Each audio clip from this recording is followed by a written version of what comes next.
Whisky, love Hidden Scars. Nub said you guys kicked ass at the Whisky. Who said that? Nubbington. Nub, hey, what up, brother? That's why I don't see you no more, because you live in freaking Cali now. Okay, yeah, that makes sense. he's down in SoCal, brother. He still comes to Vegas a lot, though, man. Like, you better call me. Every time Hidden Scars has a show, he's in Vegas.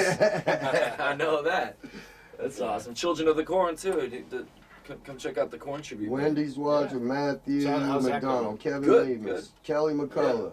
Hello, all you people here. You know a little more, you know. Oh yeah. Yeah, it's good. It's worth it. That's one thing about this town is, you know, the tribute bands and the cover bands.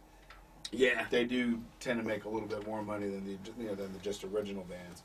Yeah, and I'm torn between that whole thing. It's like, yeah, you know, when it all boils down, because honestly, I have seen tribute bands who get paid guarantees that don't fill the house, and then I've been in, you know, and part of an original band that can and has filled the house that doesn't make nearly as much as that band does. But then, you know, on the flip side, well, you know, there's that sense of it where maybe cover and tribute bands, or at least an overabundance of them, can be hurting the music industry. But then on the flip side, well, it is helping us musicians fund our original project. My thing is, at least me, for sure. Yeah, with it helps me get by. You know, with the cover bands, I mean, Vegas #1's got probably way more than anybody because of the casino scene and all that. But my thing is LA's that big on it too, when people like Smashing Alice and Puppet, they do draw crowds. Oh, I know. They give you guys opportunities to open. That's what I like about them. Yeah. And if you get one of them, if you can get a couple of their loyal fans that come out to their shows that are listening to those cover songs, which they do phenomenally, don't get me wrong, but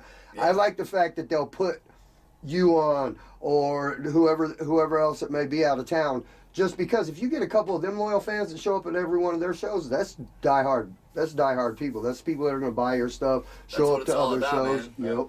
All you need, I broke it down, like all you really need to thrive and survive is like 1,000 or 2,000 real true fans. Then you have the entire world to take into consideration.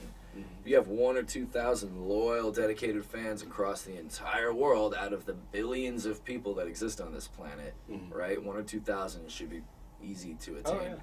And if they each buy a CD and a shirt from you every year, and just share it. There's your mortgage, and they're the ones that share. There's your phone bill, there's your whatever, you know, your groceries. Like, you're living off your music now for 1,000 or 2,000 fans. Well, one good thing here about with Revolution Radio joining in with C4OC is these guys are in like 17 different countries, and they have a really large fan base. And we're getting ready. Northern Steels, by next week we should have it where we're broadcasting all three at the same time. Sweet. In Minnesota. Do they have a copy of my new single yet? No, actually they don't. Denny will have one by the time the show is over. Cool. Done. Awesome. Because actually it got sent to me on Messenger, and I can't download it from Messenger. Okay. So to have it on here. Is it that whole like iPhone, Android butting heads thing going on again? Like, no, I've had people send me stuff on Messenger before. But you can't download it, right? You can't download it from Messenger. Okay. You can only stream, You can only stream. That makes sense. But, okay. It's not bad. So I got my phone here, and what we could do is, instead of going off air, because if I play it on my computer, it'll feedback. So what I'm going to do is I'm going to play it from my phone here.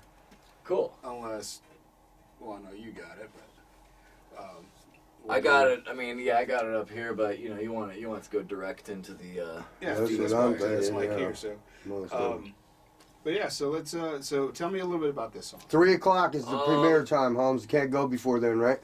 Let's see. You're right. 3 o'clock is the official launch. That's why we did it 1:30, so we can release the track at 3, and then we got a half. I mean, longer. Whatever time Joel's got, we can stay. Because what I need to do at 3 o'clock for the official launch is I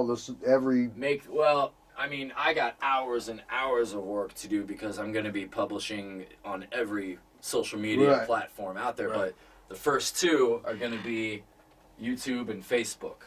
Those are the ones that they're the most active this time of day. They're the most active in general, and among everything else, particular genre. You can kind of join the elite, because we've got Tantric let us do their premiere.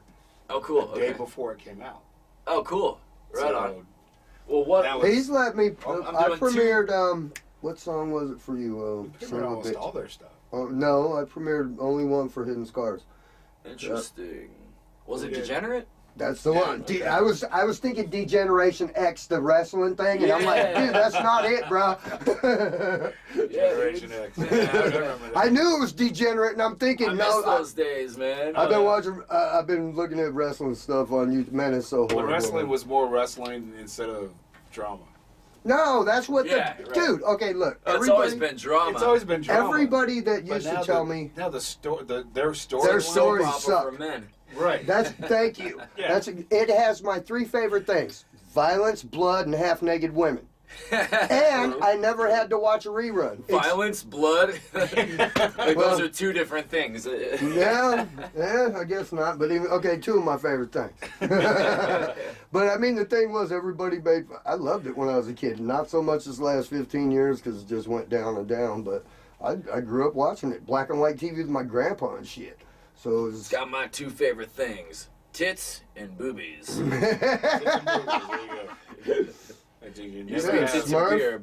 can never have enough boobies. Yeah, I'm not much of a beer. Unless you're on Total Recall and she has 3. Hey, you still never have. Okay, see, both these guys are down. Any of you 3-breasted ladies, both these guys are down. That's what you just heard. I got a girlfriend with a normal rack, so I'm good.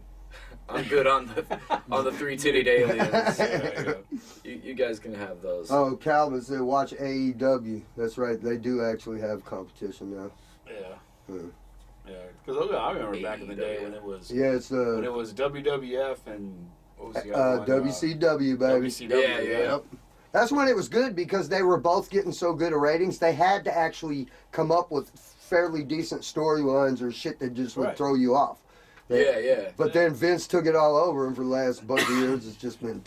Well, the characters were much more like characteristic, I guess you could say back then. The Undertaker, Ric Flair, freaking Macho Man Randy Savage, Ultimate Warrior, obviously Hulk Hogan, all those Ultimate guys. Warrior, he was. That was my era. I think he was also the Dingo Warrior.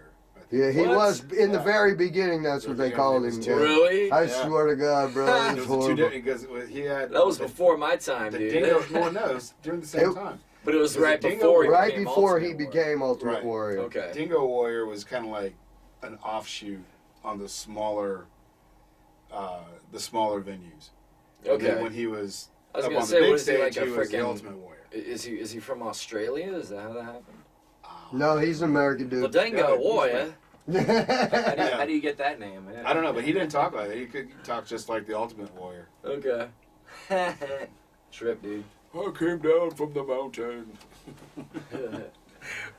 Wow. Degenerate is your girlfriend's favorite high school song. How old are you, Holmes? You got a girl in high school? Come on, Nub. He said he's going to be in Vegas this weekend, though. I don't know what. Man, you better. Hey, you need to, make sure you, you find that a little bit. Wait a second. No, I don't think he's that old. There's Chase, Grzalva, Smurfs up on here. Calvin's still here. Steve. What a favorite high schools. Paul Glasheski. I mean, it's only been out for not even 2 years, so. I don't know. So how old are you anyway? I know you're not. I'm in my several hundreds. Late 20s. Yeah. Exactly. Yeah. We'll go with that. I'm somewhere 22. Between 25 and 300. I lost track a long time ago. I'm gonna start using that. Oh no, because you've for as young. I mean, I can say it because you're not as old as I am. I know that. Probably not. You never know, but yeah, probably not. Yeah, but we'll assume. Yeah, you can assume that. We'll make assumptions. But you've had a lot go on in your life, and you've been through a whole lot. And I've seen some shit. Yeah, when you figured out that when you hit rock bottom, you're still at a pretty young age. You still got the rest of your life ahead of you. Yeah. That's actually really cool.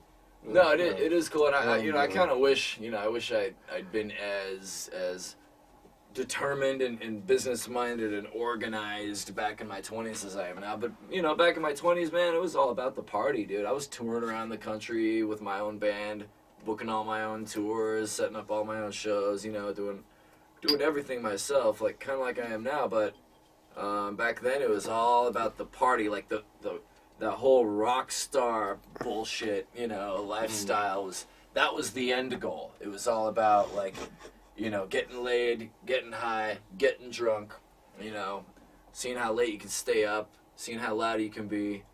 You know, it was all that was like that was the only vision I had. The only finish line I could see was the party. Now, the finish line is like, well, I don't want to work at another restaurant or call center or, you know, construction site or anything like that again. So now the end goal is doing this, producing other paying people's my music. rent doing it. You know, like or doing this, or I mean, obviously, you know, going on the road too with Hidden Scars is a huge goal. But that's, you know, that's the next step. But you got to play the Whisky in your first year of being Hidden Scars, dude. Yeah, that is like intense, bro. I mean, that was good. I think coming out co-headlining the House of Blues with the Nocturnal Affair for our first ever show was much more epic, because that was good. That was a good show. House of Blues holds quite a few more people. Yeah, it does. But the Whisky is one of them places you gotta check off, and man. Not only was that, you know, always on my bucket list, but the way we did it was just superior. Like, it couldn't have happened any better, because we got direct support slot for a band, one of my good buddies that I play in a band with now, Craig Nielsen's old band, Flotsam and Jetsam. Mm-hmm. So I love Craig. We went on right before Flotsam went on, man, and you know, got the meat of the crowd. The place was full, and, like, you know, perfect slot of the night, like. And that was our LA debut too. So you play with Craig, though. I mean, you've been involved with Craig in Children of the Corn. He's in that too, right? Yeah. I mean, Joel is. That's the only band I've done with him, other than we did a side project that played one show, and it was all really cool, like obscure B-side covers. Speaking of obscure, that's hey, here we go, people. That's what I wanted to bring up here, was that guitar from Monarch Guitars. It's called the Obscura, and that's the one I want. Now, the one they were showing at NAMM is like the high